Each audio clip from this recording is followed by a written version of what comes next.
Hola, buenas. Yo soy Ignacio Barrera y voy a hablar sobre los índices de Miller. Los índices de Miller son una forma de notación abreviada utilizada para escribir las direcciones y planos de las celdas unitarias.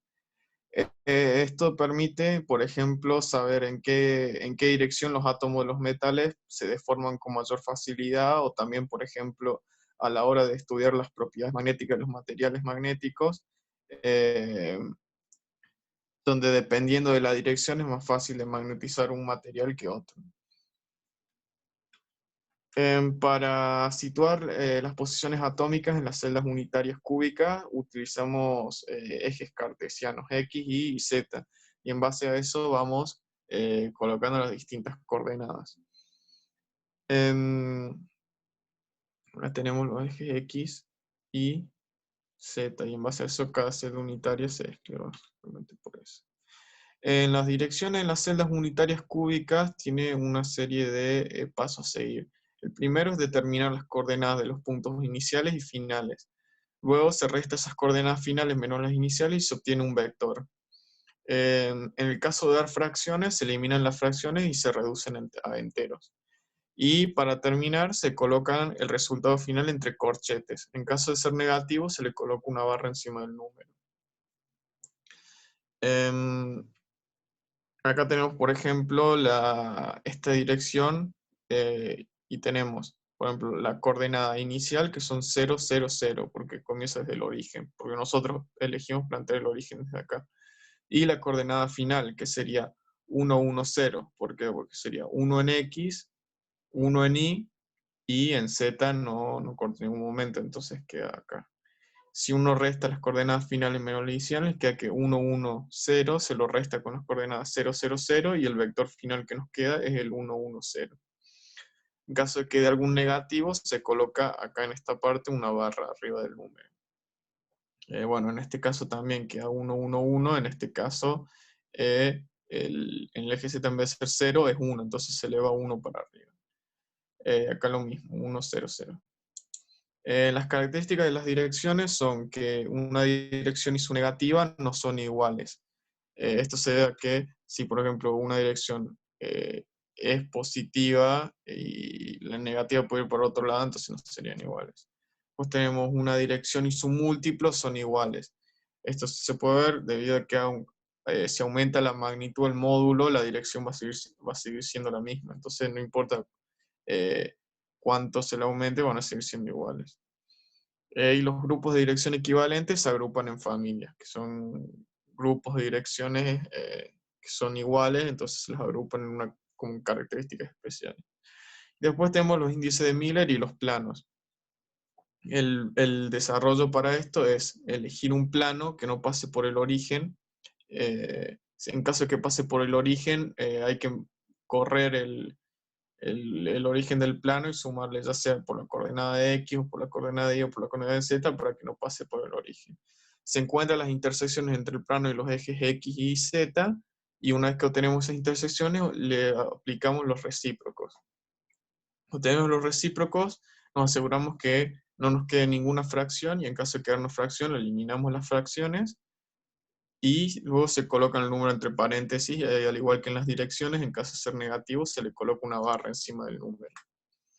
Algunos ejemplos son estos dos. Por ejemplo, en este caso tenemos el plano 001, que implica que tanto en X como en Y no corta nunca el plano, sino que corta en el eje Z.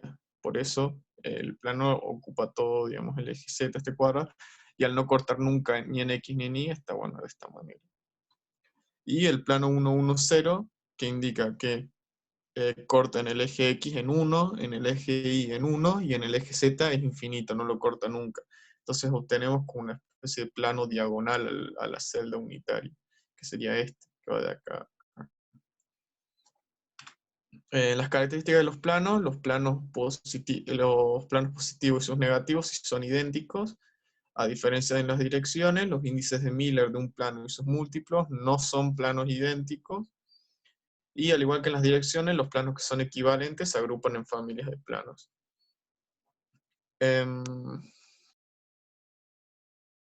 Después tenemos el índice de Miller-Bravais, que es un conjunto especial de índices de Miller que se utilizan para las celdas unitarias hexagonales. Este tipo de índice utiliza 4 ejes en vez de 3, A1, A2, A3, con el eje 3 redundante, y un cuarto eje que es C, que es perpendicular a los ejes anteriores. Para el caso de las direcciones, se utiliza igual que en los índices de Miller normal. Por ejemplo, tenemos acá la dirección 1, negativo, 2 y 0. Entonces, ¿qué hacemos? Planteamos en 2 dimensiones la celda unitaria hexagonal, y a partir de ahí vamos haciendo el camino vectorial. Entonces tenemos acá que sería 1 negativo, tenemos A1 es 1 negativo, porque tiene la rayita. Entonces sería de 1, acá está el negativo, es para allá, se aumenta en 1 unidad. Después en A2 también aumenta una unidad negativo, entonces baja por acá. Después en A3 aumenta 2 unidades positivas, como el positivo está para allá, pasa de acá hasta acá. Y en el eje C, que es el cuarto, el perpendicular a los otros 3, es 0. Por lo tanto, cuando lo pasamos a 3 dimensiones, nos queda algo así, nos queda este vector de acá, que sería el 1, 1, 2, 0. En caso de que en vez de 0 sea 1, básicamente se eleva eh, en una unidad y nos quedaría como este, 1, 1, 2, 1. Y todos partiendo desde el origen. En el caso de los planos, se utiliza igual que para los índices de Miller normales, que usamos el sistema coordenado de 4 ejes, y por ejemplo acá tenemos 2 planos, A y B. Por ejemplo, para el plano B hacemos igual que en los índices de Miller normal para una celda unitaria. Primero, identificamos las coordenadas, tenemos 1 en A1, 1 en A2, acá tenemos que corta la mitad, pero en A3 negativo, entonces sería menos un medio. Y en C, que corta en 1. Entonces nos queda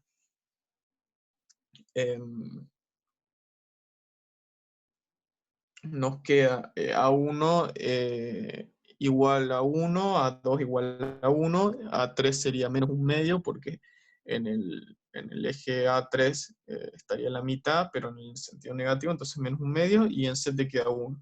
¿Qué hacemos? Le buscamos los recíprocos y nos fijamos que haya fracciones. En este caso no nos quedan fracciones, y los recíprocos nos queda 1, 1, menos 2 y 1.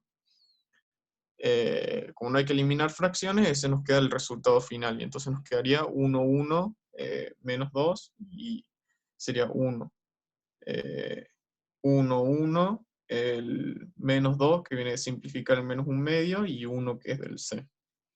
Y en el caso del otro, del plano C, es un poco más fácil, porque no corta ni en A1, A2 y A3, no corta ninguno de esos planos, ninguno de esos ejes, entonces tienden infinito, y en C corta en 1. Entonces cuando hacemos los recíprocos nos queda 1 sobre infinito, que es 1 sobre un número muy grande, nos da 0, entonces A1, A2, A3 nos da 0, y C nos queda 1. Como no hay que eliminar fracciones, el resultado final nos queda 0, 0, 0, 1. Y así con todos los planos. ¿Cómo sería el camino vectorial de la dirección 2, 1, 2 negativo, 1, 2, 3? Bueno, lo que hacemos es, lo pasamos a un plano en 2 dimensiones, y vamos realizando el camino vectorial. Acá tenemos A1, A2 y A3. Estos son los negativos, entonces nos pide 2 A1 en dirección negativo. Entonces sería 2 para acá, 2 para acá, después sería 1 para acá, 2 para acá, y en el caso de 3 nos queda como al final. Entonces